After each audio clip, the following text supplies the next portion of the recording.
তীব্র তাপদাহে পড়ছে দেশ। যশোর, খুলনা ও চুয়াডাঙ্গায় সপ্তাহ জুড়ে তাপমাত্রা বিরাজ করছে 40 ডিগ্রির ওপরে। দেশের বিভিন্ন এলাকায় দেখা দিয়েছে পানি সংকট। জমিতে সেচ দেয়া নিয়ে বিপাকে চাষিরা। হাসপাতালে বাড়ছে গরমজনিত রোগীর সংখ্যা। নিম্ন আয়ের খেটে খাওয়া মানুষ পড়েছে সবচেয়ে বিপাকে। সহকর্মীদের পাঠানো তথ্য ও চিত্রে টুম্পা আফরোজের রিপোর্ট। বৈশাখের খরতাপে পুড়ছে চুয়াডাঙ্গা। মৌসুমের সর্বোচ্চ 42.7 ডিগ্রি তাপমাত্রা রেকর্ড করা হয়েছে এ জেলায়। দাবদাহ অব্যাহত থাকলে সবজি ও আমের ক্ষতির আশঙ্কা করছে জেলা কৃষি সম্প্রসারণ অধিদপ্তর। ক্ষয়ক্ষতি কমাতে যথাযথভাবে পরিচর্যার পরামর্শ দিয়েছে তারা। সবজি সহ এবং অন্যান্য বিশেষ করে আম আমরা তাদেরকে পানি স্প্রে সহ বিভিন্ন রোগ পোকামাকড়ের জন্য পরামর্শ অব্যাহত রাখছি এবং মাঠ পর্যায়ে আমাদের এই যে তাপ প্রবাহের যে করণীয় বিষয়গুলো চালনা চলছে। খুলনায় তীব্র তাপপ্রবাহে জরুরি প্রয়োজন ছাড়া রাস্তায় বের হচ্ছে না সাধারণ মানুষ। বিভিন্ন মোড়ে বিনামূল্যে বিশুদ্ধ পানি ও খাবার স্যালাইন বিতরণ করছেন স্বেচ্ছাসেবকরা। টানা 5 দিন ধরে জেলায় তাপমাত্রা 40 ডিগ্রির উপরে। এতে কর্মহীন হয়ে পড়েছে খেটে খাওয়া মানুষ।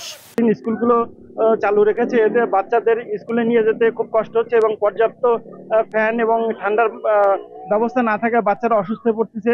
রিক্সাওয়ালা, ইজি বাইক বা এমনি পথযাত্রী যারা আছে তাদের যে পরিস্থিতি, হঠাৎ গরমে ধাম ধাম করে পড়ে যাচ্ছে। সারা শরীর কাঁপে গরমে, তারপরে এক জায়গায় দাঁড়াইতে পারি না, ধুলো বালি। মধ্যবিত্ত যারা আছে কাজেও যাতে পারতেছে না, এই সমস্যাটা। তারপরে আবার অনেক লোক অসুস্থ। যশোরের টানা তাপপ্রবাহে জনজীবনে ভোগান্তি চরমে উঠেছে।